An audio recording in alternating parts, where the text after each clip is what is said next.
authorized to fire at will.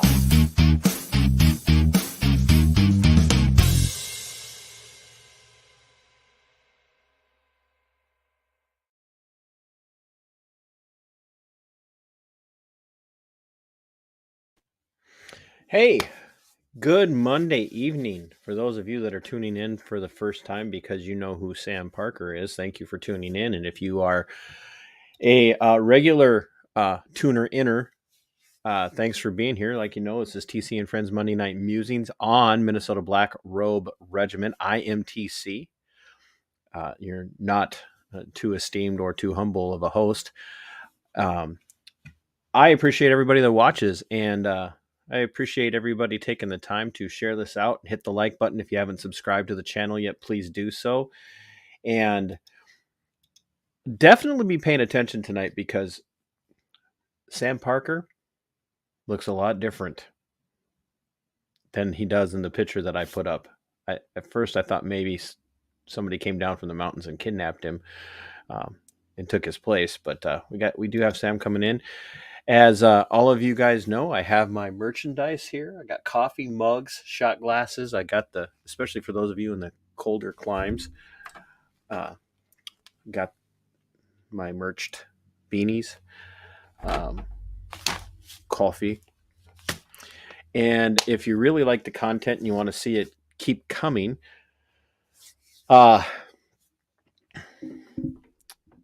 over to my Subscribe Star. Helps keep the electricity going, keeps the internet on, keeps TC in the flush, if you would. And I want to tell you real quick too before I bring Sam in. I want to tell you about a local guy. So if you're in Southeast Minnesota and you're looking for somebody to do painting work or pretty much anything inside of your house, painting or sheetrocking or like just fixing something small. One of my neighbors, Cole Casey, is phenomenal, and I will put his contact information in the description of this video. This is not a paid sponsorship. I just kind of ran across him by accident, and he's been absolutely phenomenal to me for doing some stuff. And I would just like anybody who is in the area from, Rochester over to Winona, even, further west than that, if you need work done and you want to support a think local, act local, small agorist type person, he's great because the work that he did for me, he refused to charge me. So we traded goods. He may or may not have gotten some illegal backyard chicken eggs, and he may or may not have gotten a 12 or a case of select picked Trader Joe's beer from TC because he refused to take my money. So he got it one way or another. So I will have his contact information in the description of this video. And so once again, folks, without any further ado, we're going to bring Sam in. Like the video, comment on the video, come back and after it processes, comment again and share it again so that we can get some traction out there and get more people thinking about think local, act local. And what's your tagline, Sam? Make American government local again. Hi, local everybody. Again. There we go. Thanks for coming on. Yep, no problem. Thanks for having me on, TC. Oh, I was intrigued by your, I don't know what to call it on X or Twitter or whatever. On Facebook, it's, your profile and your Facebook wall. But I was intrigued by much of what you were saying. And I was definitely intrigued by your take of MAGA and kind of flipping it and making it your own thing because it definitely, I know it sucks people in when they see it. Yeah, and when I did graphics for my campaign, I sort of it was a play off of MAGA, and I would sort of put the L down in a sort of a in a lower subscript spot, so it kind of looked like MAGA, but you could tell there was something different about it. And yeah, the idea was to catch your eye and draw people in and help them notice that, and then be able to focus on how is it different, and what is unique about it. And So make American government local again is it's what I want to do. I have a lot of ideas on how to do that, and I always love talking about it. I don't talk about it a lot on Twitter right now because there's other things going on, but I will return to talking about it again in the future, soon probably even, and I'm looking forward to talking about it tonight with you and your viewers. Yeah, it's like I said, it was intriguing to me because I'm plugged into that, kind of that liberty movement, not just, small L libertarianism, but just kind of the liberty movement. And the people that you hear talking about making, efforts or inroads into being more involved on the local level really aren't the people that you would hope, in the sense of the ones who kind of portray themselves as being small government. You would, the kind of the quintessential, I coined the phrase back in 2020 during the pandemic, during COVID, I coined the phrase normie cons for Minnesota. There's normies or NPCs. Well, Minnesota's got a bunch of normie cons. Normie cons. Yeah. I've used the term myself quite a bit. Normie cons. I got a lot of different cons. We got normie cons, ziocons, there's a lot. Oh boy, neocons. He just unleashed the yeah. ziocons. Yes. There's a lot of cons out there, but you know what? And most of them are cons. So that's the operative part of the term. Very operative on that. Yes. Yeah. But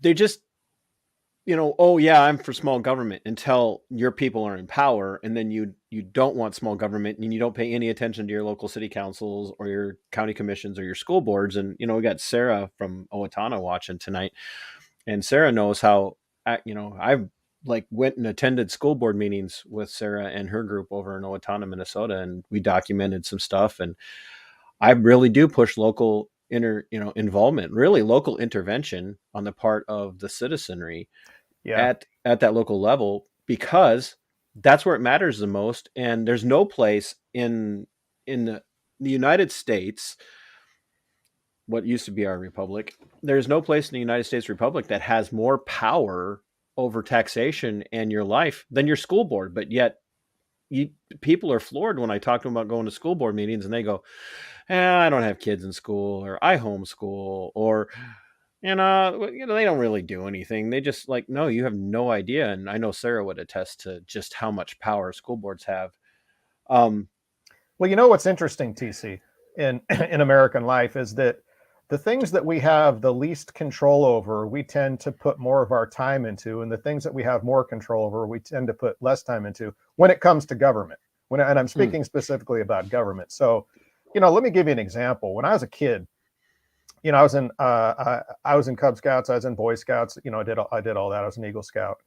It's a bad brand now, but when I was a kid, it was a great brand. But let me tell you, when you're a Cub Scout and a Boy Scout, you're encouraged to be a good citizen. You're encouraged to practice citizenship, be involved in the community.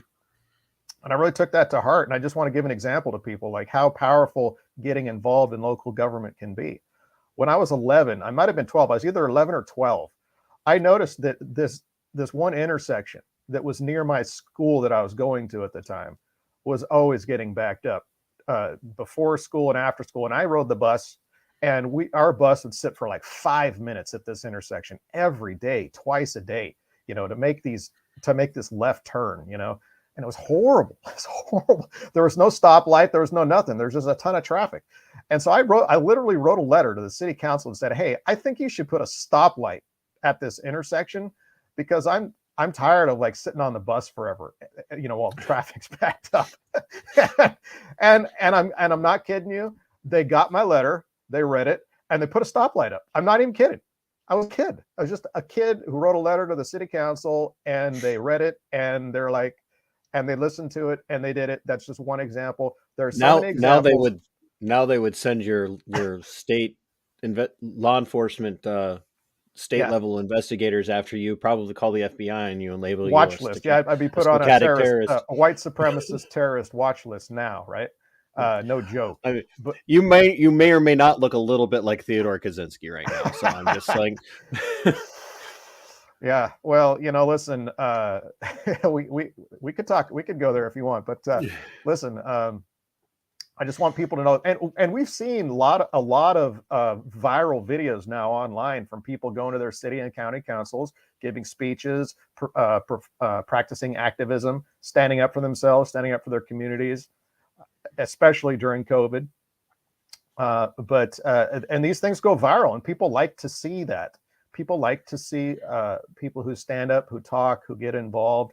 And listen, you can make a difference at the local level in ways that really influence your local life. And so I encourage everybody, you know what, if you've never been to a city council meeting, go to one. Go to a city council meeting.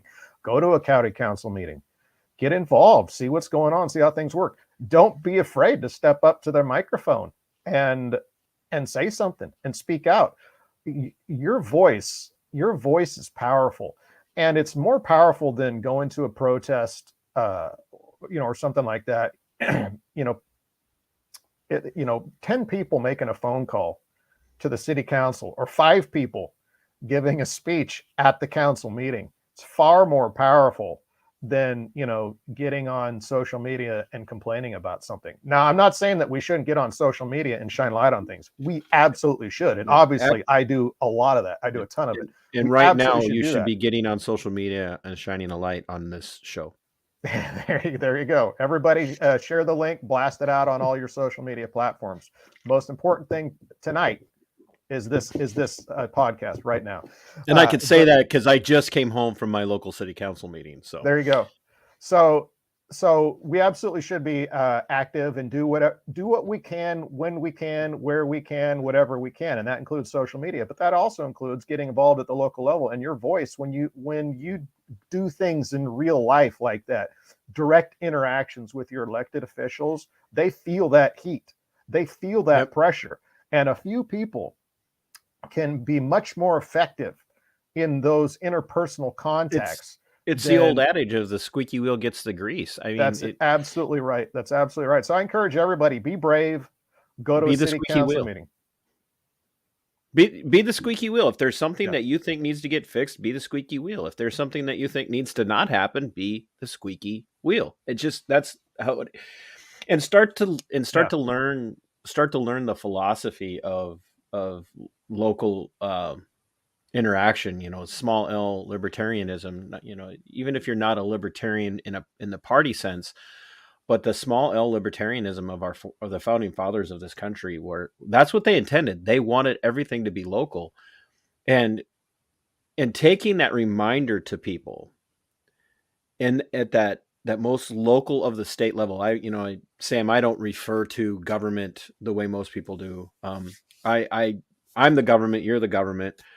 The viewers are the government. The state starts at the steps of City Hall, or at the steps of the school board meeting room, or at the county, the county commission level. That's where the state is. And the state works for us. And so when we go and we interact as the governing body over the state, we get to then begin to exercise some of the philosophy of that. And we look at things like local nullification, where if you bring pressure, and correct me if you don't see it the same way, but when you bring pressure to your local school board, your local city council, and say, look, we don't want you to go along with whatever this current state mandate is, whether it be from the federal state or the state or the county. We want you to interpose yourselves between us and that next level up, and to intercede and even nullify these decisions as you represent us, because we put you in these positions. They'll pay attention to that. But if you're not out there speaking, if you're not out there saying, look, no, we're not going to shut our businesses down. No, we're not going to order people to wear masks when they're out shopping. Our local law enforcement's not going to enforce these things. If you're not out there demanding that, they're going to cave in. Because they see themselves less as representatives of you and more as down ladder extensions of the state. They are supposed to work for us. Government's supposed to be a force multiplier for the voice of the people in America, right? But too often it's been reversed, and government sees itself as the ruler and we're its subjects. It's supposed to be the other way around. We're the rulers. It is supposed to be our subject. And, there's a philosophy in business and in leadership, in business especially, it's called management by walking around. It's a management philosophy. And it is what it sounds like, management by walking around. The manager should be present. He should be walking around, talking, interacting, observing the people he manages, right? It's called management. And it's a management philosophy. There's a lot of different management philosophies. But, I had a manager that used to do that. And twice a day, he would come out of his office and walk the floor. He'd walk around the office, talk to everybody, see what's going on, and just having his finger on the pulse, listening to what people have to say. But also, there was a give and take. You had an opportunity to talk to him and give your feedback. He had an opportunity to see how you were working, see what you were doing, seeing if you were on task. And so there was a give and take. And I think that you've hit on something here. As citizens, we're the managers, we're in charge, we're the government. We need to practice a little bit of that ourselves, management by walking around. We need to go show up and walk around and see what's going on and exert our management influence over the government. Because let me tell you, the government's a machine. It is an absolute machine going in one direction, right? It's going towards tyranny. All right. It's going towards tyranny, towards passing laws, towards doing stuff. And most of the stuff it does isn't good for us, right? And that's the nature of government, to zoom out from a 50,000 foot level. It's going to go this way. And it's a car that's just, it's going to keep going this way unless we go in there and push the brake pedal. We have to go push the brake pedal, or else it's going to just keep doing what it does. Unless we make it, unless we apply that pressure, unless we apply the brake pedal, it's just going to keep going. So that's what we need to do. That's what people need to do, is go show up, go see your state I live in Salt Lake. I have a place in Salt Lake, and the state capitol is just 15 minutes down the street. It's a straight shot from where I live, just down the street. It's a long street, but I can go show up. Very and I can go talk street. That's what. Yeah, it's actually called State Street. You just head down and it takes you right to the Capitol. But listen, you can show up, and I've done this, and you can go talk to the legislators. You can go see them. You can go talk to them. And people can do this in your state. You can make an appointment with them. You can go show up. You can write emails, you can call them on the phone and leave messages, you can send faxes. 10 voicemails to a state legislator gets their red. I mean, it's a they're like flashing light on their radar screen. This is a hot button issue. People are paying attention. Yeah. And so, and that's way more effective than like 1,000 people protesting with megaphones on some street corner somewhere, where they can just ignore that. They don't even see it, or they ignore it. Big deal. But if 10 people call them and leave a voicemail, the people that are impacted, that gets their attention. The people that are impacted during a protest, like say a lockdown protest, like what we did here in Minnesota, or a medical freedom protest or rally like we did in Minnesota, the people that you're impacting when you do that are not the public servants. The people that you're impacting are the looky-loos and whatnot that drive by and really start to ask the questions. And that's great. That's absolutely wonderful. I'm not saying don't protest. It has its place. Just like social media posting has its place. Protesting has its place. You got to be smart about it, because a lot of protests are setups, or they can, be used to instigate violence or riots or entrap you. I mean, there's different things going on. So be careful, be smart, but it absolutely has its place. But what I'm just saying is that government's supposed to be a force multiplier for us. We're not its subjects. It's supposed to be subject to us. But how can we make it subject to us if we're not even showing up, if we're not making our voice heard to them directly? Manage it. It makes them uncomfortable. Go be a manager and call them and demand things. Be respectful. Makes them uncomfortable as hell. Yeah, it very uncomfortable. And there again with Sarah in the chat, and I'm sure others. When we were doing the school board activism over in Owatonna, Minnesota, they got to the point where they were just like, what do we do? Because we got those people cramming those school board meeting rooms full. In fact, it was to the point where they stacked the deck and brought a bunch of school staff in to try and fill the room out so that the parents and the concerned citizens couldn't get in the room. And they started to talk about fire code and how the room was too full. And I wasn't from the school district. I was there to be a support and kind of a voice, because they weren't real sure what they could say or couldn't say, or what their what the restrictions were, and they started talking about clearing the room, and I said, "Whoa, nobody go anywhere." Because the parents who had been contacting the school board or had been asking the school board, "Look, we're going to keep packing this room. You need to find a new place to take us," and they wouldn't do it. And that's why I said, "You've been asked. Nobody's going anywhere. You want to get rid of the people who are filling up this room? Get all your paid staff out of here. You've got a table over there reserved for reporters. Why do you need 3 reporters? Make the reporters leave. You don't make the citizens leave."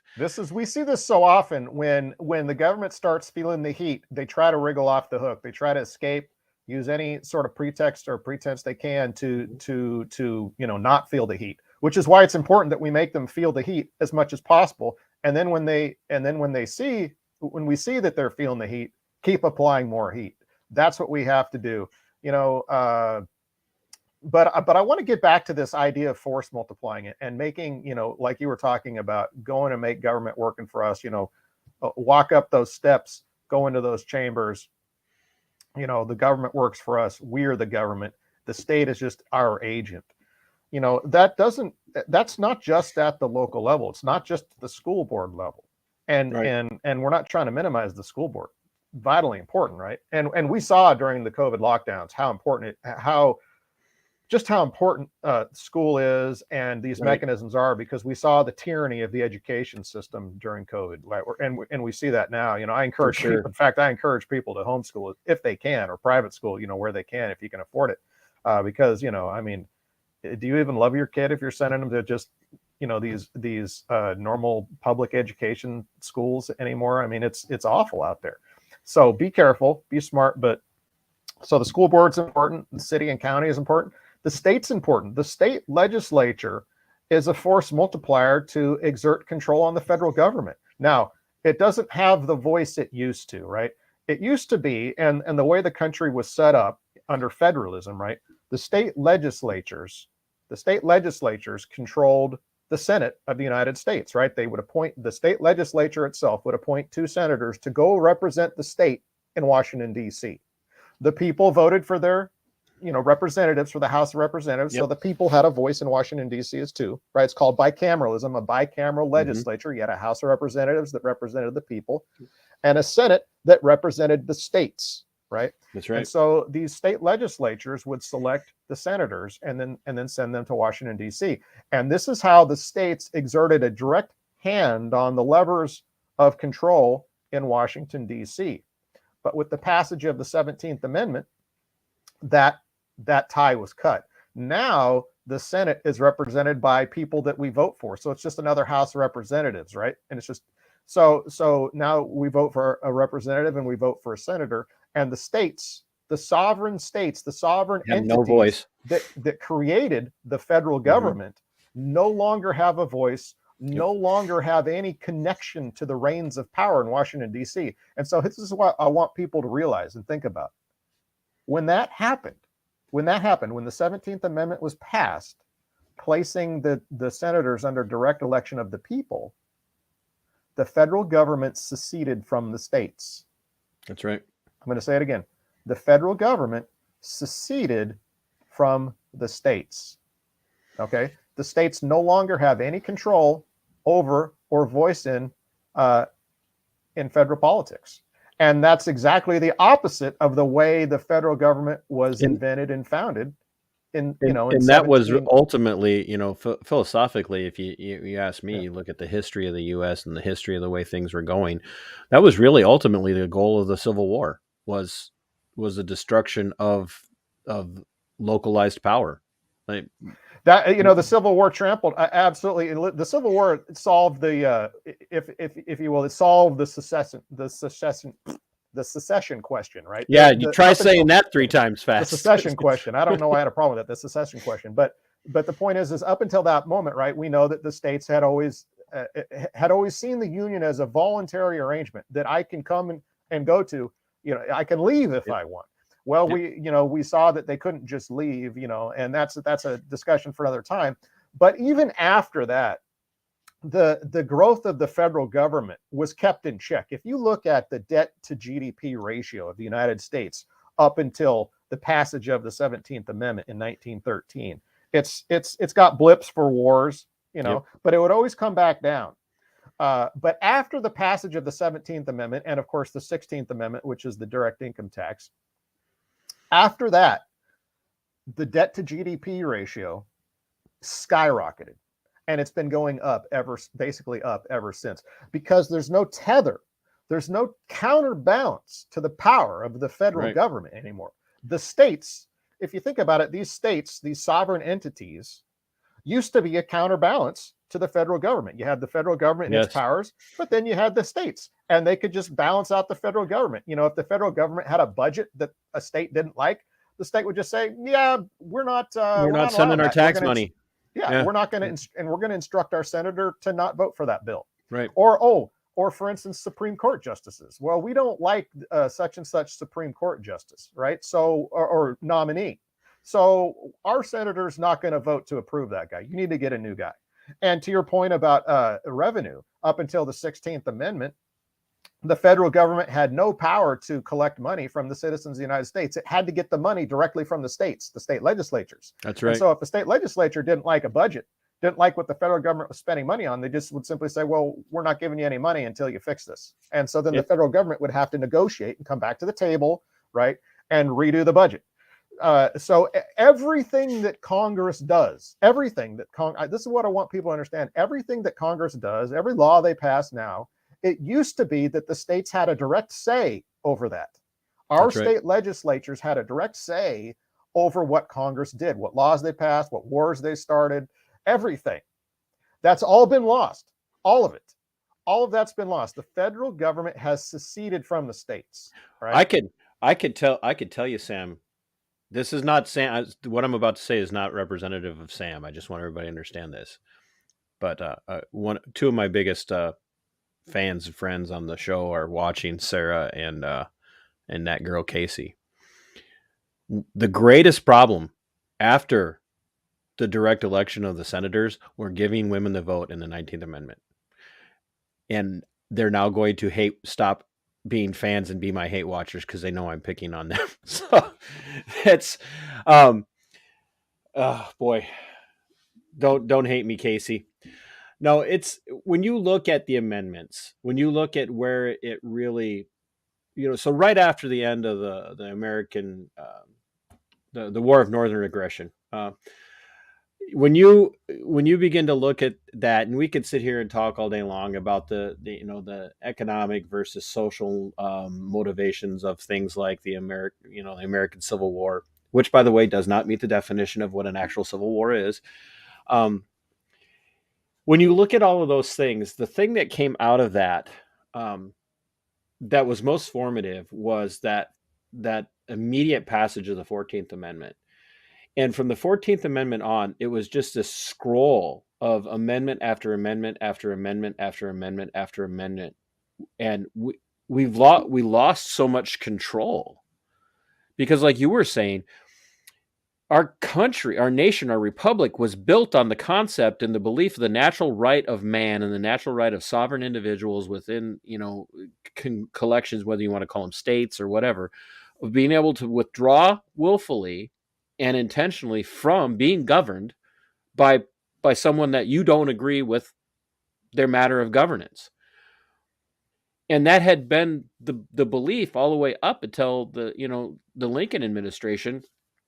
And even northern states had talked about secession well before, because they wanted control of governance, in the sense of they didn't want some strong centralized federal power lording over them what they could and could not do.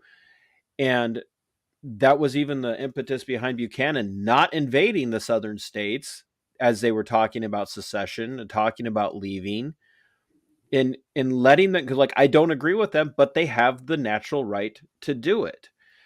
And all of that is why the hierarchy, if you will, was set up the way it was. Direct election of the House of Representatives, state Senate election of senators to the federal level. That was to keep all of that so local and so close, so that you were seeing these people. And that's the other problem with this perpetual state of the House and the Senate at the federal level. It seems like they're always there, constantly there. And they make more money than most of us will ever dream of making in a year. But they're just out of touch. They just have no idea of what that local constituency lives and like. let me just kind of build on your idea there, TC. I want people to understand this. This is really important, especially for you Americans out there, to understanding how our government used to work, how it's supposed to work, and how it works now, or rather doesn't. people see how much money is involved in our government now, and in our politics, and in our elections, and they know there's something wrong with that. They know that it's insane how expensive things are, how much money is spent, how much money has corrupted politics. And listen, money has always corrupted politics to a degree, but there's an insane amount of corruption and money in politics now, and people recognize that. And we see people talking all the time about, we got to get money out of politics. We got to get the special interests out of politics. We got to find a way to remove the special interests and remove all this money. And this is what I want people to understand. When the Congress was divided, before the 17th Amendment, and the House of Representatives was under the control of the people, and the Senate was under control of the states, you had two different constituencies, right? You had the people and you had the states. That was two different constituencies. And to get them to agree was a lot harder than it is now. And so it was easier to constrain the sort of the total universe of legislative outcomes, number one, because you had to get these two different, it's like, if you have, we'll just put some race on it. You have all the white people and you got all the black people. And let's say you put them together and they got to agree on stuff to get any law passed. Right. And so that would be more difficult, right? And so that's what we had. You had the state legislatures, and then you had the people, and they both had to agree on something before Washington could pass that law. So that's number one.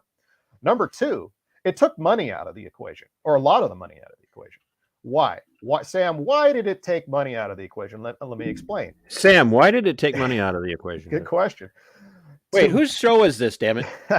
To buy a senator, you had to buy an entire state legislature. Yes. Okay, so to think about that, to buy a senator, you had to buy an entire state legislature. That's what you had to do. Okay, so that's really expensive and really hard to do. And by the way, the other members of the state legislature are paying attention to who's buying whose votes, and right. so they got their, they see what's going on. It's a lot harder to do. Not only does it take more money, but you got people who got their ear to the ground and who can see what's going on, who have situational awareness, and they know the politics being played, and they can stop it because they actually have power in the state legislature. So it was very difficult to buy off the influence, or to influence a senator the way you wanted without incurring the wrath of a state legislature, right? And now, because of that, that made buying up representatives unfeasible. Okay, you can influence or pay for the election of a representative, but big deal, because you're not going to get your policy through unless you can buy off the Senate too. And you couldn't buy off the Senate because you had to buy off a whole legislature, and not just one legislature, but you had to buy off 25 state legislatures, basically. So because you couldn't do that, it wasn't worth buying off a representative. Okay, so therefore the value of the seat of a representative wasn't very high compared to now. So do you see what I'm saying? The value, because one representative couldn't do much. Right. The value of that seat was very low. There wasn't a lot of money in it. By the same token, because you had to buy up a whole state legislature, there wasn't a lot of money behind the senators either. Like the elections were quiet. They were within the state legislature. The people didn't have much to do with it. Okay. And so as a result of having these two different constituencies, having this bicameral system, there wasn't a lot of money involved in Congress, like in the elections for Congress, like there are now. I mean, you saw Ted Cruz and Beta O'Cuck, right, in their race. They both spent over $100 million. It was like the most expensive. You just went there, didn't you? I did, but they both spent well over $100 million for one Senate seat. See, now to purchase the Senate, you just have to donate to 51 senators. And you can do that. If you're a billionaire or multimillionaire, you can, or a large corporation or an organization, you can send a lot of money to 51 different guys. And now you own 51 different guys, and now you own the Senate. Whereas if it were still under the state legislatures, you would have to basically buy off 26 state legislatures. So I just want to finish this point. So the 17th Amendment destroyed that. So not only did the 17th Amendment allow the federal government to secede from the states, but it also put the Congress out of reach of the people. Okay, because it's so expensive. There's so much money involved. The people that have the new constituency of Congress now is large businesses, large corporations, and special interests, many of them overseas. That's who the direct constituents of Congress are now. Whereas before, it was more the people, right? The people were the constituency of the House of Representatives, and the state legislatures were the constituency for the Senate.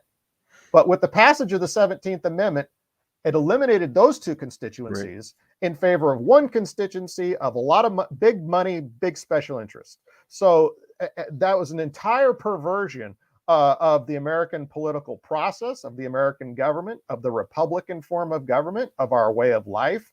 And so bringing this back to localness, at that point, that's when the federal government was, for all intents and purposes, severed from having any local sort of consciousness or accountability whatsoever. Okay. Now, how do we, as citizens, how are we able to exert control over the federal government? Now, it's not through your vote. Your vote's meaningless. And we all know that your vote's diluted by hundreds of thousands and millions of other people. The best you can do now is influence your state politicians. They have a direct line of communication to your federal politicians. You don't. Unless you're contributing massive amounts of money to your federal, to your U.S. senator or your U.S. representative, you can't talk to them. All right. And they don't listen to you. But they might listen maybe to your state legislators. All right. They work with your state legislators. They still work with them. It's not like they're totally disconnected, but they're not accountable to them, but sort of like, they have shake hand agreements and, they're buddies. And so they know each other. Right. So the best we can hope for now is to influence your state people to influence your federal people. That's the best we can do now. So I encourage people to make telephone calls and send emails, organize little meetings, get 10 of your friends together in one spot and everybody take turns calling your state senator or your state, your state representative for your district. Leave 10 voicemails from 10 different people, boom, boom, boom, boom, boom. And that will be far more effective use of your time and your resources than going to do a protest, or complaining online or anything like that. All those things are important and they have their place. But if you really want to, the best umbilical you have into Washington, is through your state representative and your state senator who can talk to your federal representative. So that's sort of my spiel on that aspect of local government. Now what all of his campaign speeches were like, folks. What's that? Now you know what all of Sam's campaign speeches were yeah. like. And by the way, you can do the same thing at the local level. Your city council and your county council. I was going to give two great. Go ahead, finish your thought. And you can get them to exert pressure on your state people. So some of the states are smaller, and you can get better access to your state level people. If you live in California, it's got a title because there's 40 million people in California, and there's only 120. There's 80 representatives, 80 state representatives, and 40 state senators. That's 120 legislators overall for 40 million people. Okay, so you're not going to talk to them either. That's pretty much. But so you need to go talk to your local people and try to use them as a force multiplier, a lever, And so I want people to think about that the local, each level of government, the lower levels of government are like a lever that help you access the next level of government up. And just keep working each level independently, but then also work each level to influence the next level. And so that's how I would encourage people to be involved and exercise their citizenship. We have this misconception in the United States, and it's actually peddled by our politicians and our media for good reason, that the best, most highest form of citizenship is to go vote. Go vote. Everybody's got to vote. Go exercise your sacred duty. And yes, voting is important, and everybody should do it. I understand people who are conscientious objectors and don't want to go vote. And I'm fine with that. I get that. But my point is that voting is not like the highest expression of your citizenship. If anything, it's like the minimum. It's the minimum expression of your citizenship. Right. Higher forms of citizenship include going to city council meetings, talking directly with your state legislators, reaching out to them, that's organizing right. people together, to get things done. These are the more effective, and everybody can do that. Everybody can have a little meeting in their house with 5 friends, and you can all take turns calling your state legislator and leaving messages, because they're not going to answer your call, but you can leave a message and they'll hear it. But not everyone can have a show as good as mine. There you go. So those are some of the things that I like to talk about when I want people to consider. Now, I apologize if I'm hijacking your show, TC, but here's another point I want to make. I've had a long day. This is here's another point I want to make about this. I just lost my track of thought, but where was I going with that? Local legislator. Yeah, well, involvement at the local level. I hear conservatives all the time. I hear conservatives. This comes from conservatives and libertarians too, frankly. We just got to get back to the Constitution.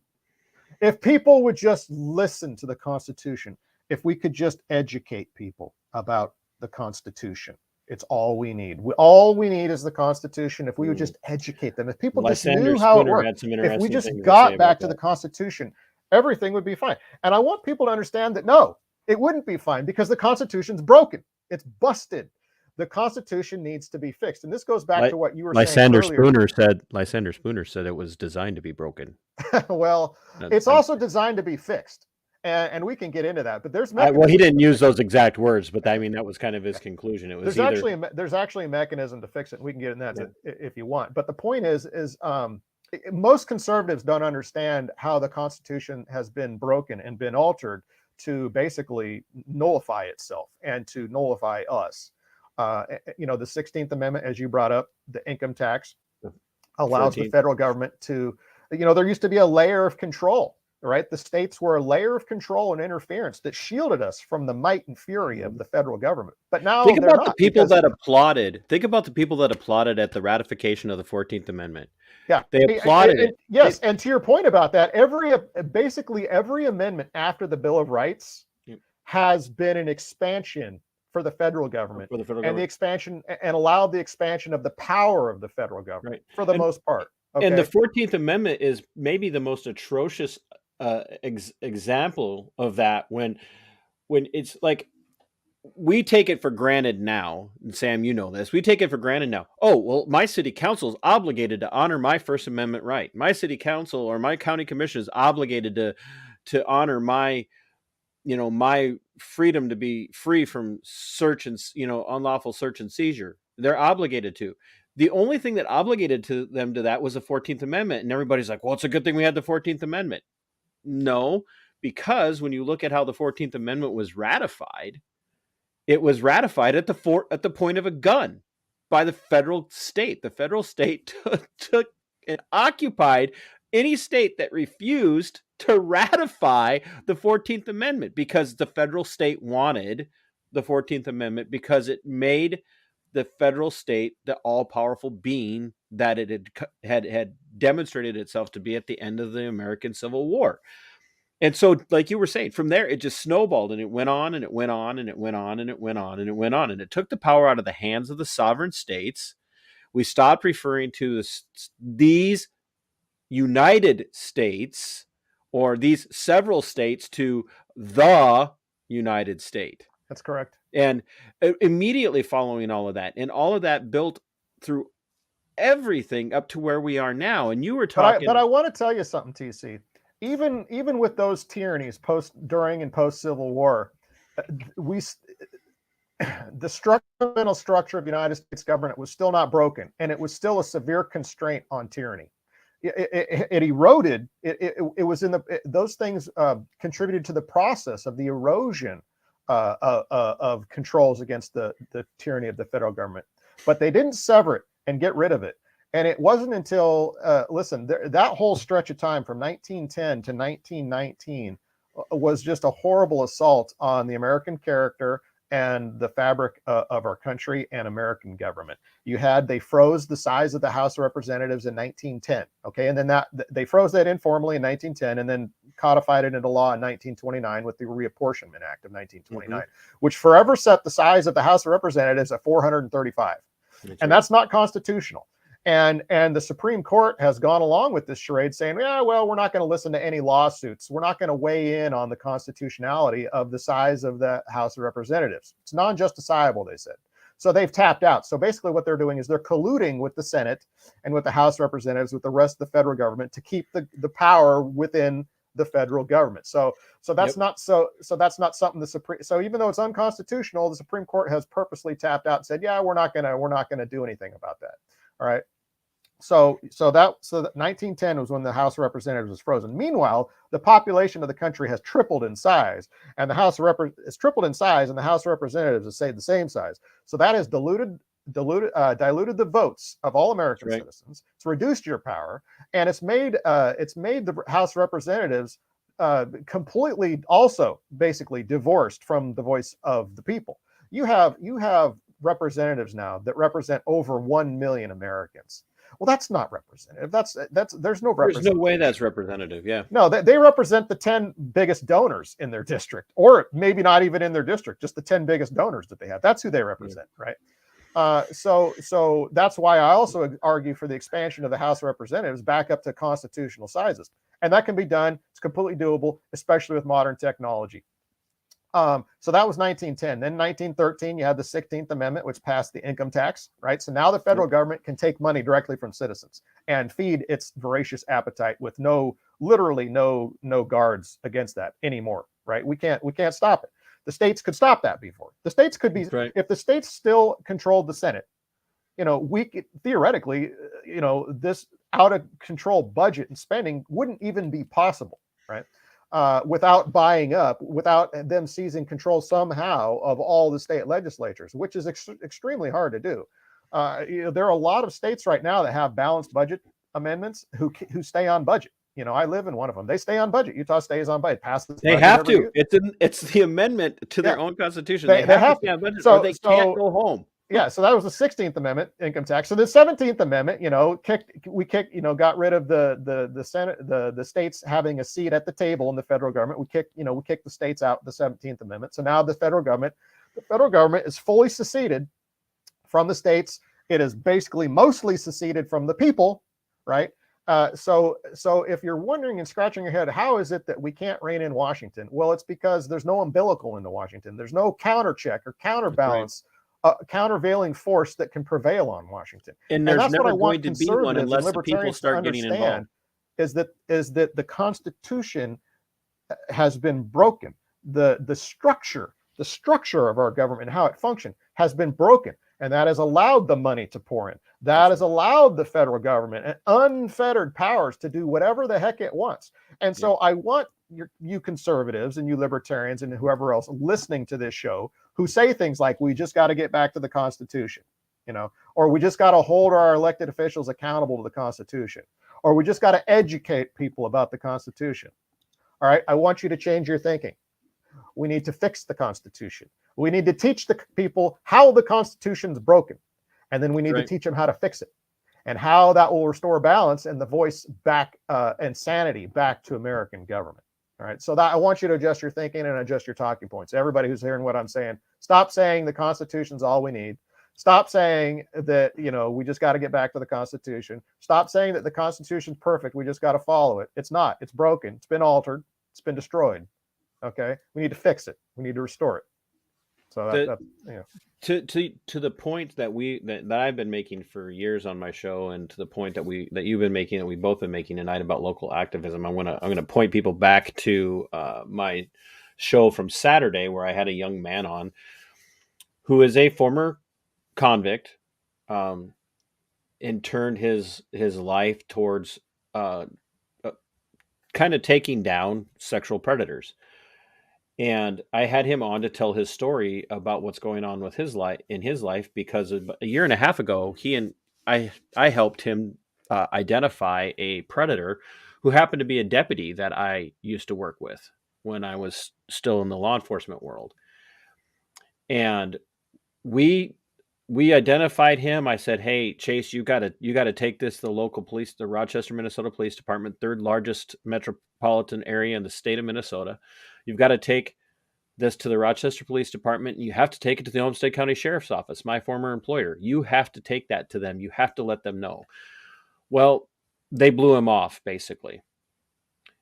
Last week, or well, let's see now, going on 2 weeks ago now, that same deputy that we identified a year and a half ago was arrested in a different sting for being a predator towards underage children. And now Chase is being prosecuted for his activities. I want people to hear this. Now, what's this got to do with local activism? One, Chase is like literally the epitome of local activism by doing what a lot of people, even at the law enforcement types wouldn't do. But he's being persecuted for pointing these things out. And instead of persecuting a target of one of his investigations, or instead of prosecuting the target of one of his investigations, they are actually prosecuting him for his investigation. And people are starting to reach out now to those local agencies, the local police department, the local sheriff's office, county attorney's office. And the reason I know they're starting to reach out is because I'm getting phone calls from people and messages from people going, they don't want to talk to us. They don't want to talk to us. They don't want to talk to us. Well, when you take that pressure to those people and say, stop this prosecution of this person, or in this case, with your city council or your county commission, it works. It works. We see this over and over and over again. Things get changed before they ever get out of the gate. And that's why I'm bringing this up with Chase's case, is that what you're saying is a perfect example of where that cord can be extended into the state at the state level or the federal level. Is you go and you take that, you find that cause, you find that thing that needs to be fixed. And instead of sitting back and waiting for someone else to do it, you point it out and give them the solution. Here's what the problem is. Here's what we expect that you get done. And you get people on your side. You get people on your side. Sure, we could talk about the Constitution all day long. I love to talk about the Constitution. It's a great, esoteric, amorphous philosophical conversation to talk about what did the founding fathers mean? What did the authors of the Constitution and the Bill of Rights, what did they mean? What was their intent? Those are great things to talk about because it gets you thinking. But at some point, you have got to step beyond just the conversation and even educating your neighbors, your coworkers, your friends, your family, the cat, the dog across the street, your backyard chickens, whatever it is, to stop educating them and start showing them this is what the action looks like. And what, to your point as well, about the idea that the divorce or the secession of the federal state away from the republic, from we the people, and how now it's become a power grab for special interests or whatever terminology you want to put on there. Ready for a really powerful segue? Because I know you're going to be able to go somewhere with this. Well, I have somewhere to go with what you're saying already. So let's see if it matches. I bet we're not on the same page, but I know that you're going to want to run with this. The really powerful segue in this is the special interest when you look at the formation of the nation of geopolitical Israel. Going into the vote with the UN, the United States ended up being one of the determining factors in geopolitical Israel getting the partition vote, just the partition vote, because what geopolitical Israel wanted was to have all of Palestine, and they weren't even going to get enough votes to get them the partition they wanted, but they had their fingers, the Zionists, geopolitical people who had an aspiration to have geopolitical Israel, the Zionists, didn't have enough power anywhere, but they did have it in the U.S. because they had their fingers through special interest in that. That's right. And so people who were not American citizens, the vast majority of them, yes, there were American Zionists, Christian and Jewish and atheistic Zionists alike, were there.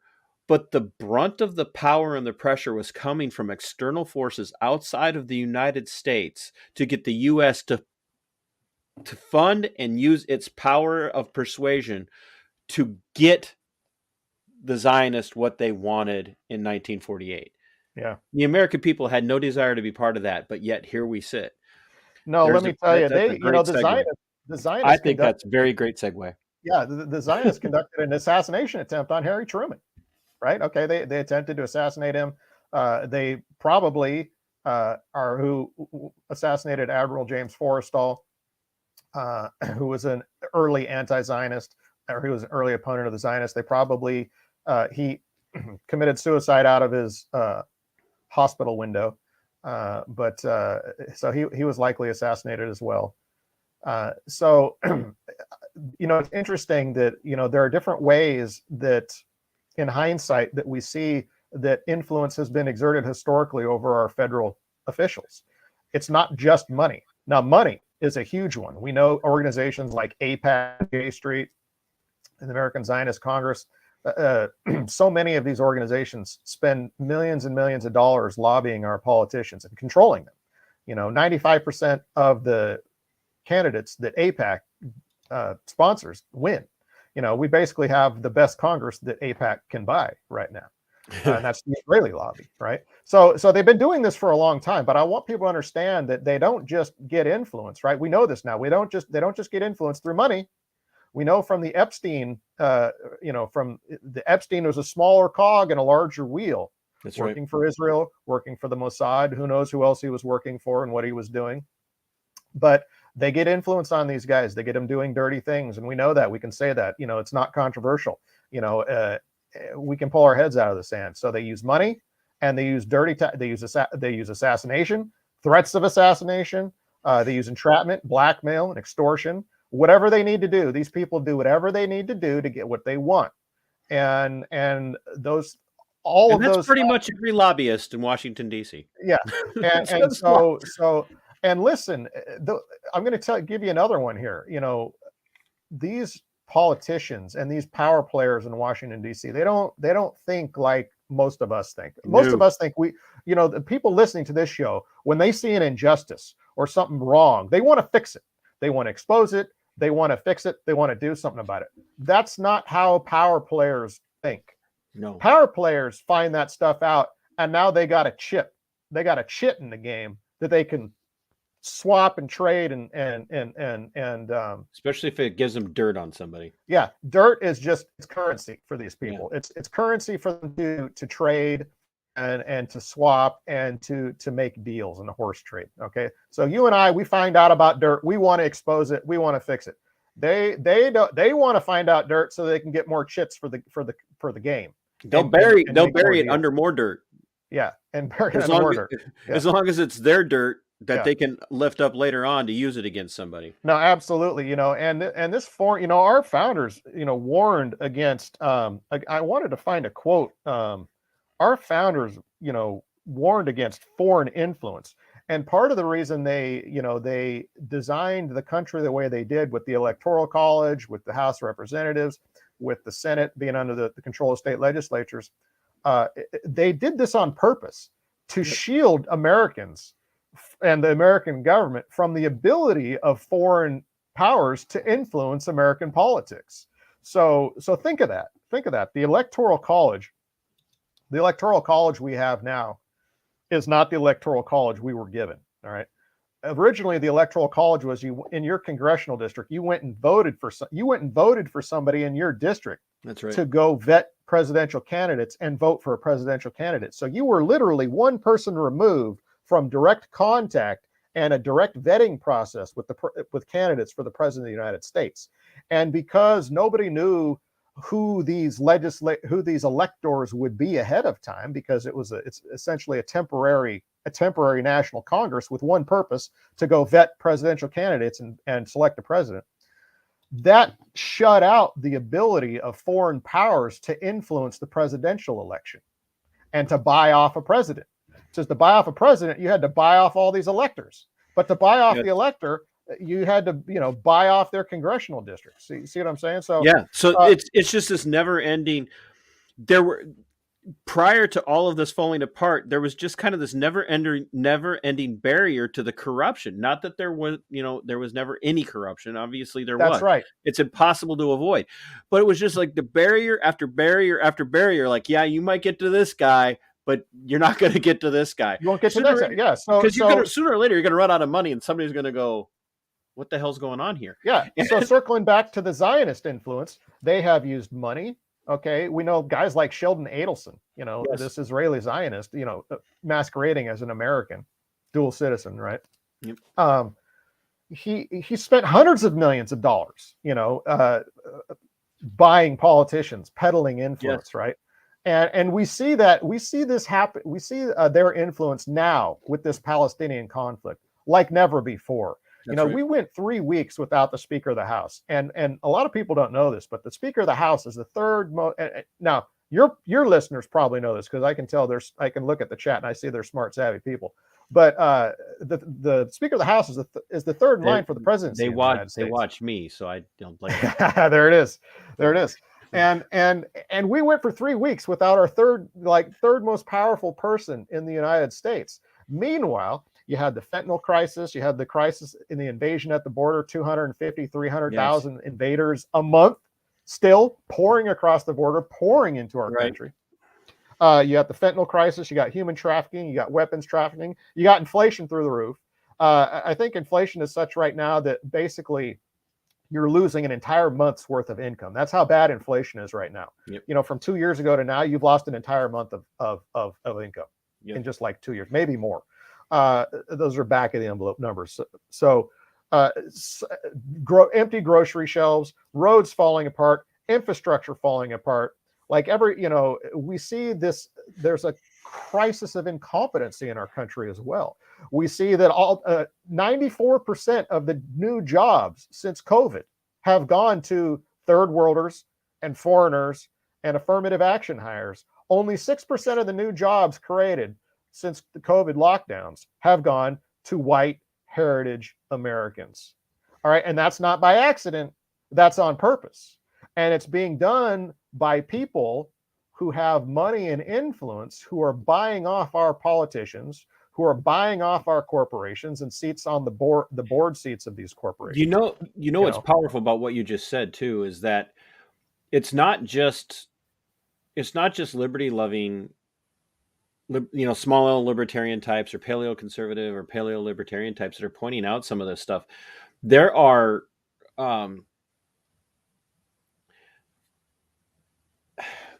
groups. There are Black nationalists. There are Hispanic nationalists that are pointing out that there is a concerted effort to eliminate all of these groups, to make everything. They're bringing in other people because. And when I say nationalist, I don't mean a Black nation and a Hispanic nation. I mean, right. American nationalists. They're destroying us. They're destroying this forced diversity. This republic. Yeah. Like okay. So Casey's it erodes the social bonds. There's no. It destroys the social cohesion when you bring in all these people who have no. Casey's a perfect example of this. She says, and that's not right. As a matter of fact, it scares me. I wanted to finish my point real quick, and then let's circle back to this. But the point is for 3 weeks we didn't have this speaker, and the business of America and the needs of America were not being looked to, and weren't being served. And when we finally got a speaker, some guy we'd never heard of, Mike Johnson, nobody knew who this guy was. First thing he did was take up legislation and funding for Israel. Yep. Meanwhile, we got tens of thousands, hundreds of thousands, maybe homeless people on the streets in our own country. We got homeless Tens vets. of thousands dying from the prescription drug and opioid crisis and fentanyl crisis. All right. Big problems facing the United States. And his first order of business was to send billions of dollars to Israel. Now, listen, it's a tragedy what's happening over there. Okay. See there, and that the fact that you even have to preface your comments or clarify your comments with that is exactly why all of this is so bad. It's so bad. It's like, well, if I don't say this, channel's going to get red flagged. But right, yeah. So we can't talk about them boys. I don't want you to get deplatformed. I'm trying not to talk about them boys. But the point is their influence is controlling, and people are seeing this now. It was always there before, and a lot of people knew about it. But regular people are now seeing it up front and in your face like never before. Like, what matters? Do Americans matter? Does America first matter? No. What matters is, what does Israel need? What does Israel want? What is this little country halfway around the world? How do they exert so much influence over our politics? It's because they're highly organized. They're extremely well funded, and they play dirty. All right. Think Epstein, think Ghislaine Maxwell and Jonathan Pollard. All right. These people play dirty, and what we see on display in that war against that genocide and that ethnic cleansing going on against Palestine, against Gaza right now, is we see their mask off. We see who these people are. They are violent, terrorist thugs. All right, and these are the people. These are the same masterminds, criminal masterminds, if you will, that are controlling our politics, who are controlling our politicians through money, through influence, through blackmail, through extortion, through threats of assassination, through some successful assassinations in history. And our politicians know this. That's why this little country is getting away with what it's getting away with. It has hijacked our country from us, hijacked the levers of power of America from Americans. Years ago, before any of this, well, not even before, but in the midst of all of this stuff, our high potentate of our own, Abraham Lincoln, destroyed the very crux and foundation of the liberty of the individual sovereign states to be able to do what was best for them, which set all this stuff in place. And I know I keep coming back to that, but it's a snowball effect. There's no one thing that destroyed it, but it keeps going. And now we've got a massive avalanche. That's a seemingly unstoppable avalanche. Now I would submit that it is stoppable. The tools are there for us to rein this in. We only lack the will and the organization. That's another long conversation, another episode, by the way. But you might have to come back. To get to your point about Israel and the 1948 partition, the United States recognizing them in the United Nations, these people have been doing these things for a long time. Now, you got to understand that there were people behind those changes to the Constitution in 1913.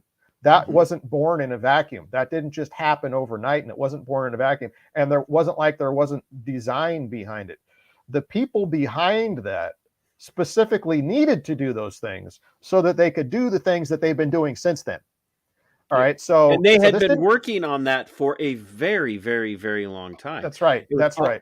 And there again, we could just keep coming back to this. This, folks, is why, as much as our social media presence, as much as our, going out and holding a sign somewhere, whatever the case might be, whether you're by yourself or in a group of 1,000 or 2,000, as much as all of that importance that overrides all of that is there, the most important thing is for you, all of you, every single person watching, and it's probably falling, I don't want to say on deaf ears, but probably, falling on ground that's already fertile in doing it.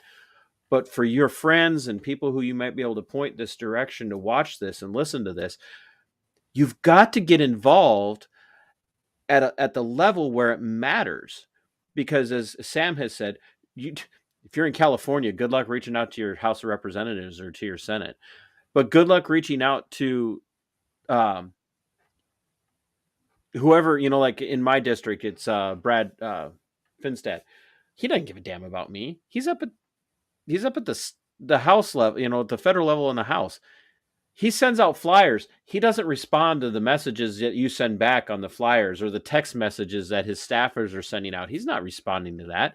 We've got to start hitting them where it hurts. And that's getting down to that local level and getting, as we both said, getting them to say, no, we're not following this anymore. We're cutting you off. We're not going to let you dictate to us how we're going to live, how we're going to conduct or govern ourselves. And it's scary for people because they've bought into this mentality for so long that the most powerful person in the world is the president of the United States, and the most powerful person in the United States is the president of the United States, and the most powerful people around him are the people in the House and the Senate and the Supreme Court. And we look to them as if there's this governing body that we have to get permission from for everything, when really what we should be doing is telling them to come to us to get permission to do anything. And we just fall in line. We're indoctrinated and inculcated with the mentality that we are the servants to these officials. And there's a bit of a gaslight there too, TC, a subtle gaslight that I want to point out. When we say we, it's not all of us. A lot of heritage Americans, not all, but many, understand this. The problem is we've been importing these massive waves of immigrants for the last several decades. So basically since the 1965 Immigration and Naturalization Act has opened our borders to the third world, and of course that agenda. And they bring paying attention. They bring that subservient, servile. The same people were behind opening our borders, okay? And they have flooded the country with people that don't have filial bonds to us, to our culture, to our history, right? And this has eroded the social fabric of the nation. But it's also eroded the overall level of consciousness and understanding of the relationship of American citizens with their government, because these people don't understand that. They don't have a culture of it. They don't comprehend it. All right. En masse. There's always exceptions. Don't come at me in the comments with, yes, well, what about? Yes, of course. We all know that there are some people that, they get it. But we're talking about en masse, right? There's two great examples of what you're saying, Sam, right here. You talk to a American-born Cuban individual and ask them to relate to a Cuban who's coming to the U.S. right now. There's no relation. They cannot relate to them because they have that. They're heritage Americans. They're here. They've been here. They've immersed in the American culture, for better or worse sometimes, but they're immersed in it. And another place where you see this is Black Americans who are approached by Africans who have come here. In my area, we see it. You see it a lot with heritage Americans who are Black interacting with the Somalis. The Somalis look at them and see another African, and they're going, "No, I'm an American. We have nothing in common. You're bringing a set of values that is so totally foreign to me."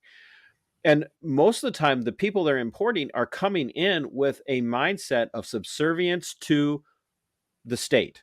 That's right. And they're purposely brought in from places where that culture and that mentality has been the norm for centuries, right?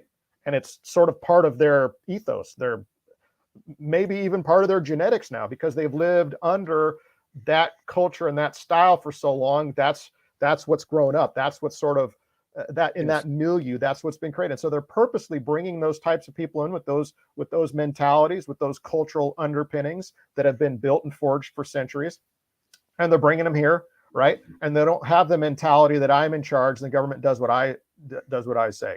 You look at polls when they conduct polling about things around the First Amendment and the Second Amendment and the right to bear arms and the right to free speech, you will see that the only demographic that still by a majority thinks that the First Amendment and the Second Amendment are absolute. Only a demographic that still holds that as a majority are white are the white people, white Western European of white European descent, Asians, blacks, Hispanics, all of them. When you poll them over this, the majority of those people side with no. We need to. It's okay to infringe on those rights or to pass laws abridging them or reducing. I actually had this conversation with a heritage American. I like your use of that, heritage American who is black.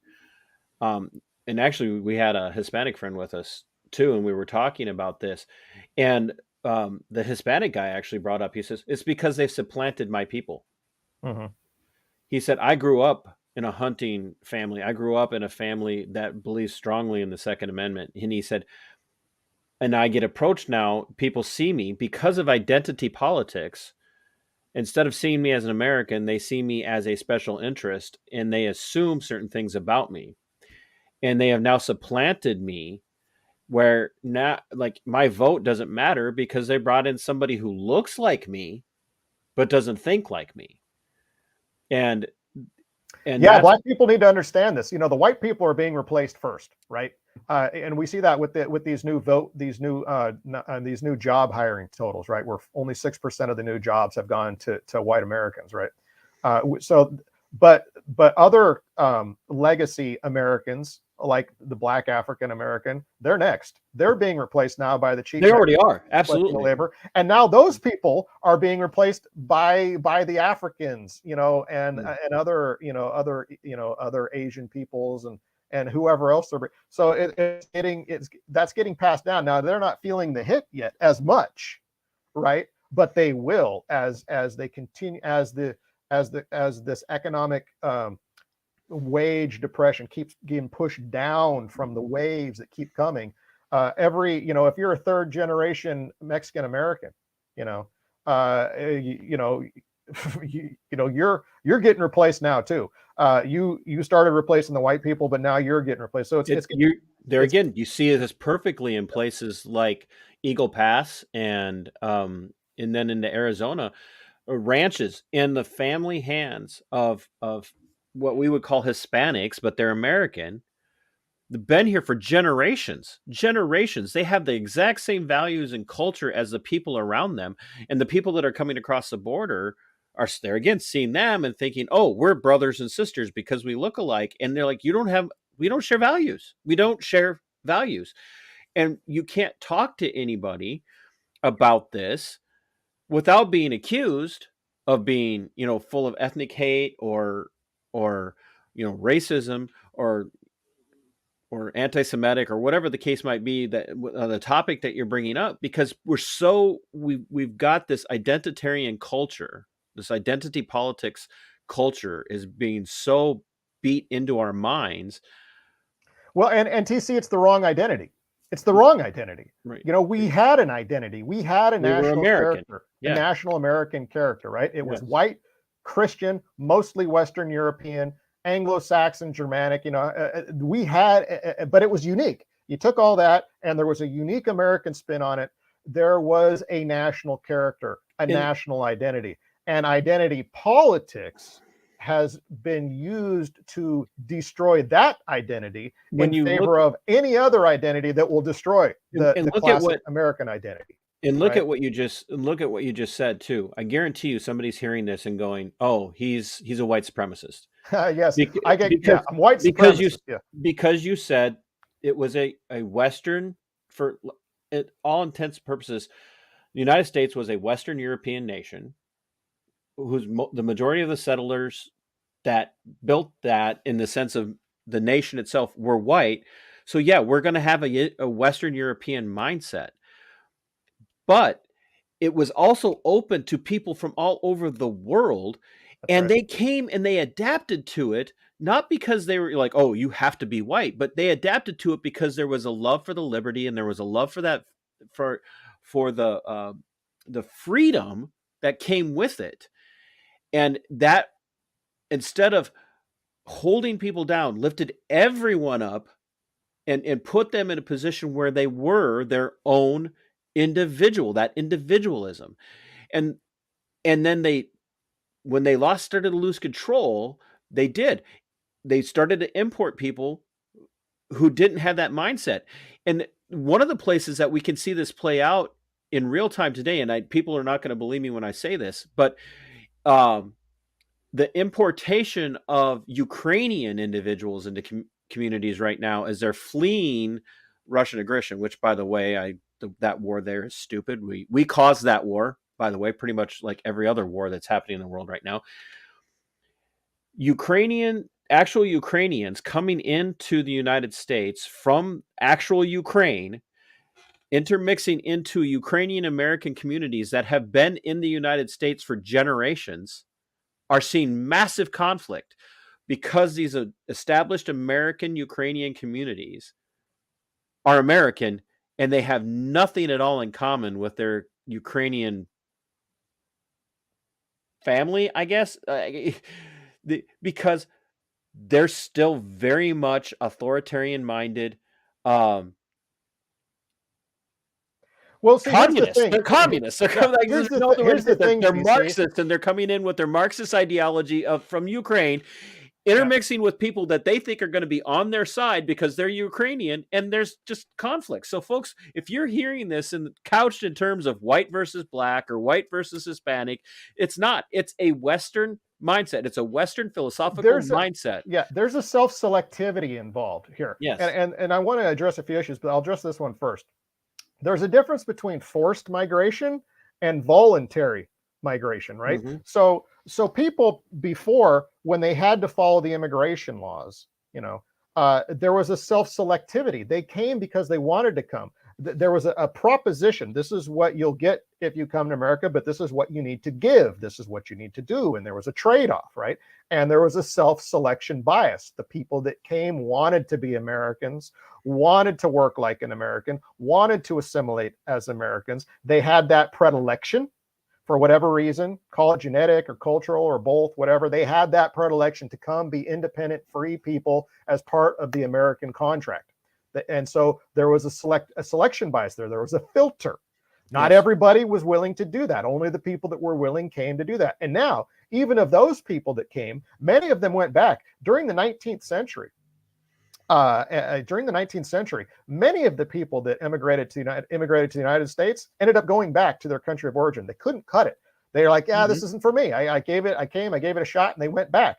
And so there was another layer of selection there. The people that stayed, they were the hardy people, the independents, the people that wanted to be free, free individuals, free men, and limited government people. So there was another layer of filtration. And these are the people, right, that kept building America. Now, I want people to know that even throughout the 19th century and those massive immigration waves at the end of the 19th century and the early 20th centuries, even when you take those massive immigration waves into account, the bulk of American growth in the American population came from natural growth, came from the seed population of original America. Okay, that's always been the number one driver of growth of the American population, was the original seed population of Native Americans. And I'm going to say Native American, I'm going to talk about Native Americans, meaning the people who founded America, the white Christian Europeans that founded America. Now, I'm not trying to offend the black people. I know there's black Americans watching this right now, and they were a part of America, but they were a different part of America for a while until we fully integrated them into American society. You mean we finally took our morals seriously? Right. Yeah. Exactly. And they're a part of the fabric of America. Absolutely, every bit as much. But they were a much smaller part, right? They're a much smaller part, but they're an absolutely part of America and the legacy of America. Absolutely, of course. But be that as it may, the country was still about 90%, white European, mostly Western European and Christian up until 1965. And this was the character, this was the mix that formed the American zeitgeist, the American spirit, the American culture, the American economy, if you will. And so I'm not saying we got to get rid of, black people, or we got to. I know that there's hardcore white nationalists out there who's like, we got to deport everybody. Get rid of everybody. Get rid of all the Mexicans. And I have a softer stance. I'm like, people who are here legally and citizens, they get to stay. If you're not, if you're not here legally, you should go. But the point is, made your point. But the point is like, these migrants that are economically displaced and forcefully displaced, and then imported here and dumped on our shores en masse. All right, they are they're circumventing the filters that ensured that the people who came to America could become Americans, right? These filters that we used to have were basically filters filtering out people who weren't right for America. We're not saying they're bad people. They just weren't a good fit. They weren't the right fit. Just sort of like when not every company that you work for will you be a good fit for. Not everybody you hire will be a good fit for your company, so you don't hire them. Doesn't mean they're not a great worker, not a great employee, but they're not right for your company. They're not right for your culture. And so that's what these immigration laws and this immigration system used to be. It was a set of filters, if you will, that helped ensure that the people who came and stayed were the right fit, were the right stock to help contribute to America and perpetuate what America was, right? And that's part of the issue. Now. And that's part of the issue is you had these hoops to jump through to get here. Yeah. You had to jump through these hoops, whether you were coming during the potato famine, or you were coming from fleeing another natural disaster from another country somewhere else. You still were coming because you had a desire to be here, and you had the desire to follow the process for what it took to be here. That meant the quarantine and all of that. You were willing to do it. You were willing to fill out the paperwork. You're willing to take the classes. You're willing to do all of that stuff. That just the willingness alone to do that said so much about who these people were. White, Black, Hispanic, Asian, wherever they were coming from, they were coming out of a desire to come and integrate and be American, to be part of the American dream of liberty and freedom. And what changed, as you were saying, and I would say it goes back to even before 1965, but what changed was now we are a nation of the world. And therefore, because we're a nation of the world, we must do everything else that the world does. Now that makes us not a nation at all, frankly. Once you become a nation of the world, now you're not a nation at all. Which is why I reject the phrase global citizen. I'm not a global citizen. No. Do I live on the globe? Sure. I don't, I don't say the Pledge of Allegiance anymore, to be honest with you, because it doesn't mean, one, it never meant what people think it means. Two, it just literally doesn't mean anything anymore. Well, and that's what they've destroyed. They've destroyed the national character, the national spirit, the national identity. That's exactly what they wanted. Now, how far left is the I'll host? Tell you, I'll tell you. You have a fan who thinks I'm a lefty. I understand objection to the pledge. I don't have a problem with the pledge myself. But I understand the objection. Now, I'll say this: you don't have to be a white Christian Western European or a person of white Western European Christian descent to want that to remain the dominant culture of the United States of America.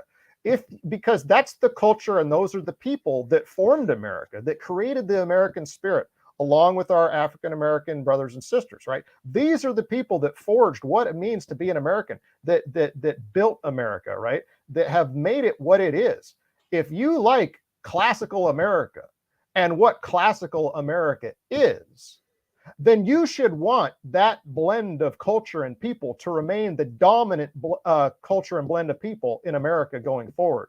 Because I'm telling you this, you can't get rid of the native founding stock of a country and expect their culture and what they created to remain the dominant culture and spirit of America. You can't take white Western European Christian Americans, put them into a permanent diminishing minority status and expect that the culture that they created will continue forward in perpetuity. It will not. It will be replaced by a different culture. So if you like in the world where that's allowed is here. You can't, right? Other countries don't allow this. What would happen if we were to dump, or I'll take something even better. What if you were to take 100 million Italians and dump them in Japan? What would happen to Japan? Japan won't allow it. Right. Japan would cease to be Japan, right? The great, awesome culture that is Japan. It would cease to be Japan. Why would we do that? Now, I want to do some math for people. In the next 19 years, white Western Europeans, Christian, of that descent, in 19 years from now, at the current rate, will become an absolute minority in the nation that their ancestors founded and built. In just 19 short years. Okay, in just 19 years. That's practically the blink of an eye. 19 years ago was 2004. All right, that was like the Olympics in Athens, right? You know, we were watching Michael Phelps, you know, win gold medals in 2004. Okay, that's how quickly 19 years goes by. All right, so that's a blink of an eye. So would you want to? And by the way, over that same time period, there's going to be 50 million more non-white, non-native Americans into this country over the next 19 years. 50 more million, whereas the white Americans are going to go down by 10 million. That's a 60 million. That's a 60 million person swing in just 19 years. So if you do the math and you say, would you want to basically change the makeup of America by 60 million people if you could snap your fingers right now? Would you do that? Would you dump 50 million non-Americans on the country right now and remove 10 million legacy Americans right now? Would you do that? Would you want that? Would you want the consequences of that? No, you wouldn't. So why do you want it over the next 19 years? That's also just a blink of an eye. I was in the sauna at the gym recently talking to an immigrant from Guatemala, as it happens. And I'm going to censor myself here, but we were having this discussion about immigration and what's going on at the border. He's been here in the country for like 30 years. And he's been watching the situation at the border. Assimilated. Yeah. And he told me, these were his exact words, exact quote. He says, white people need to wake the F up. That's what he told me. White people need to wake the F up. See, so you don't have to be a white person. You don't have to be a Christian person. You don't have to be a person of Western European descent to want America to remain what America has been, right? Because once you put that people and that culture into the permanently diminishing minority status, now you're changing America into something different, something that it's never been. And so if you want, so you can be black, you can be, so I call this Sam Parker American nationalism. It's got blends of white nationalism. It's got blends of civic nationalism. It's American nationalism. You don't have to be white to want this for the country. You know, you can be Hispanic, you can be black, you can be anybody, but to want America to basically remain what it's always been. All right. And so that's sort of my philosophy on that. What our immigration policy should be. We should change it to go back to favoring that culture, that ethnicity, those ethnicities, if you will, that made the country what it is. Because once you cross the border and go into Mexico, Mexico's not America. It's obvious. When you go into those parts of town that are just might be freer than America right now. Chinatown. Chinatown's China. You know, across the tracks on the west side of town, that's Mexico. You know, you can see it. It's instantly palpable, right? And listen, I lived in Mexico for 2 years. Nothing against Mexico. It's a great country. We got a lot of corruption, got a lot of problems, but Mexico isn't America. And if you keep bringing them here, you're not making Americans out of them. You're turning America into Mexico, or you're turning America into what, you know, Somalia. You know, we saw, you know, you up there in you saw what happens. You saw what happened in Minneapolis, right? You know, during the riots, it looked like a Somalian war zone. Well, I mean, there's a reason for that. Just so you know, it looks like a Somalian war zone in Minneapolis pretty much every day. So yeah, and there's a reason for that, right? And so you don't have to be a white person to want America to remain white, Western, Christian, European. You don't, you know, you can be an atheist and still want that for America. What you're dealing with, and we're up on an hour and 33 minutes. So yeah. What you're dealing with in a lot of these situations is this absolute desire to remove European from anything in the U.S. and even to remove European from anything in Europe. Yeah. The current crop of most Europeans, I don't care if they're removed to the way they operate these days, but it's your European values, for better or worse. I mean, like, you can't name a culture that hasn't had its own problems. You just can't name, right. You can't name one. But for better or worse, Western European values far surpass and supersede the values of Eastern European peoples. And they're different. They're absolutely different. They're absolutely different. You know? Yeah. And whether in whatever your philosophical bent might be, much of the liberty-minded philosophy came up out of a Western European ideological perspective. And there's nothing wrong with identifying that and saying, look, we can cling to this. We can absolutely cling to this. The great Christian philosopher Francis Schaeffer wrote extensively about Western European culture and the positive impact that it had. And prophetically, not genuinely prophetically, but in the tongue-in-cheek way, prophetically predicted that the decline of Western values, Western Christian philosophy, in his book, How Should We Then Live? He said, once we start to see these things decline, we will lose that Western culture, that Western individualism, and we will become like the world. And that has been the goal of the removal of Christian thought from the United States, the removal of Western European philosophy from the United States, and the criminalization of being white. And we hear this all the time: your whiteness, and all of that. Yeah, so it's not And really that it's being removed; it's being replaced. It's well, when being I say removed and replaced, right? when I say being removed, it's the idea that only white people with a Western value are not, Discriminated not against. allowed, not Yes. even discriminated against. You're just not allowed to have that. You just can't Right. you can't have that. You and if you try to celebrate any other culture, that's cultural appropriation. And so it's While they appropriate everything about our culture, it's they speak our language, they follow our social customs, as the famous tweet goes, wear our Western clothing, they appropriate our culture while at the same time telling I us to got news stop for abortion. them. You know, From the desk down, I don't wear clothing. So I've enjoyed this conversation. yeah, well, I knew yeah, you would be appreciate interested. having me on. There's so much to say about all these things. There were so many tangents we could have gotten into. I just screwed it up with my segue, but I just thought that it was Well, a I great. hope it was interesting for your viewers. I hope that I hope that they'll go follow me online so that we can connect. I'm on Twitter at Sam Parker Senate. I'm on Gab at Sam Parker Senate. If you go to my bio page on either Gab or Twitter, you'll find there's a link to my Flow page, and you can find my Telegram, YouTube, Odyssey. I'm going to start a Rumble channel, I think, too. There's let's connect with me. Let's keep building this. Right now, a lot of the talk is obviously with what's going on in the Middle East with Palestine and Israel, and I'm talking and tweeting a ton about that because we have to expose and break the Zionist influence and the supremacy aspects from them boys in our government. But overall, my passions are building America, and how can we fix America? The problem is we can't fix America while we're subservient to a foreign nation and a foreign power, which is what's happening right now. So get online, you guys. Come find me on Twitter. Come find me on Gab, Telegram, wherever. Connect with me. Let's talk. Let's keep the conversation going. Well, I hope you enjoyed your visit. I appreciate it, TC. This was a lot of fun. I'm happy to come back anytime. Well, I appreciate you making the time. It was short notice, but I think we had less than a week, but we got it worked out. So keep at it. You're upsetting the deep state. I know that. So I see some of the hate you get.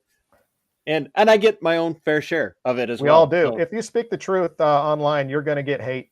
Every one of us has experienced. Well, I'll let you get. It's probably dinner time for you. It's workout time for me. But you go and do your thing for the evening. And thanks to all your friends and fans for watching, and keep pushing this out. This will be out on Spotify as well if people want the audio only version of it. And Sam, it was nice to meet you. And I can't say face to face, but I guess camera to camera. It was nice to meet you. Thanks for your time, and you get out of here, and I'll do a close. All right, thanks, TC.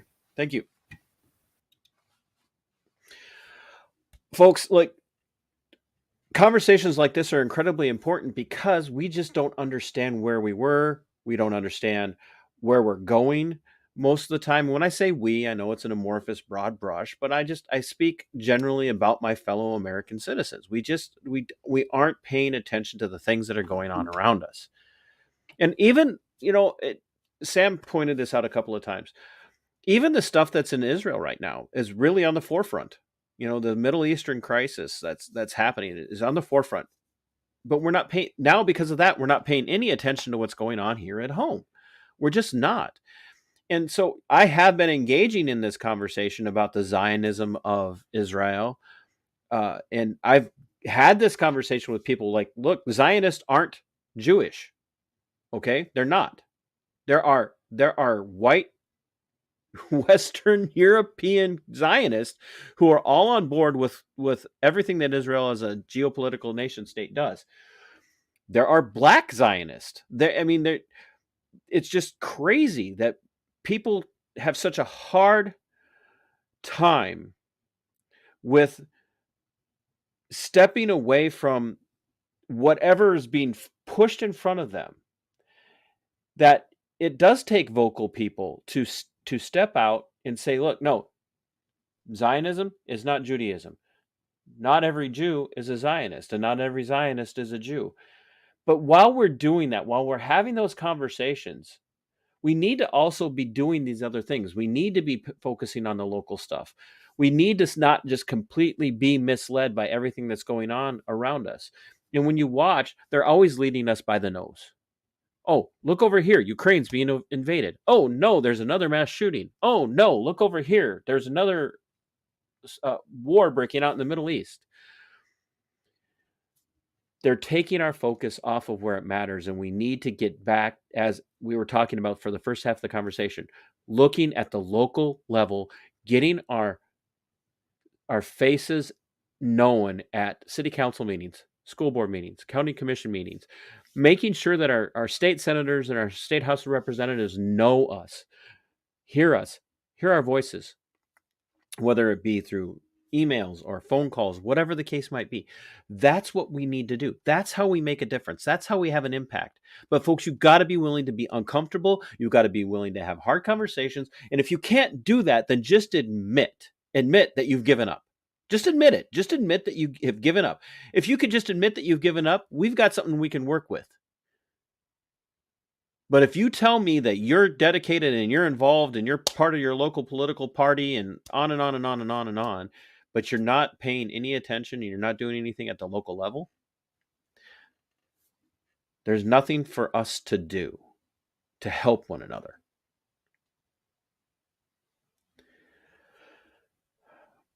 I would tell you people to explore paleoconservatism. I would tell you to explore paleo-libertarianism. I would tell you to get out of thinking that how do I want to say this? Thinking, kind of what Sam pointed out, thinking that just getting involved in getting people to read and understand the Constitution is going to fix things. It's not, because people have been able to read and understand the Constitution for years. We've been doing it for years, and we still are in the position we're in. What it takes is holding people accountable. From your local cops to your local dog catchers to your mayor to your city council and on up. It's holding them accountable and reminding them that they work for us, that we are the government, that as Sam said, they are to be force multipliers for our will, for our desire, instead of telling us what we should be desiring and then executing that upon us. That's why conversations like this are important. Folks, I appreciate every single one of you watching. I don't know what to tell you if you think I'm a leftist. I'm just consistent. I'm just a consistent human being. I guarantee you, if I sat down and talked to Sam long enough, we're probably going to find a lot more places where we agree. There's probably going to be some place where we disagree. Guess what? That's going to happen if you're a consistent person. If somebody says something and you yes man everything that they say all the time, then you're really not a thinker. You're not a philosopher. You're just a yes man. And I hate sycophantry. So, but yeah.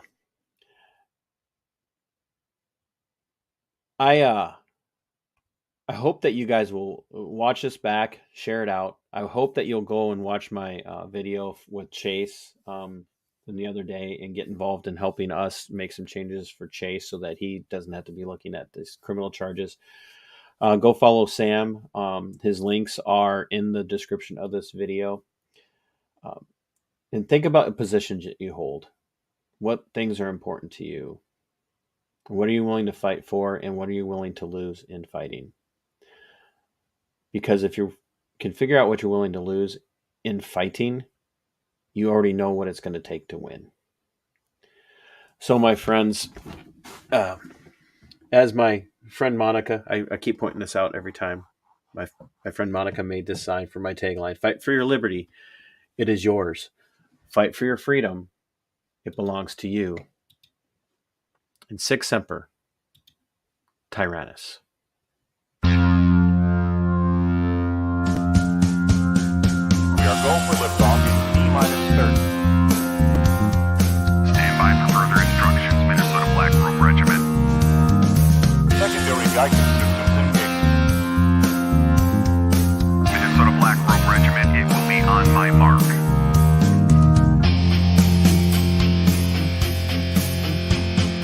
All systems are a go. All systems are a go. Minnesota Black Robe Regiment, you are over the target. You are authorized to fire at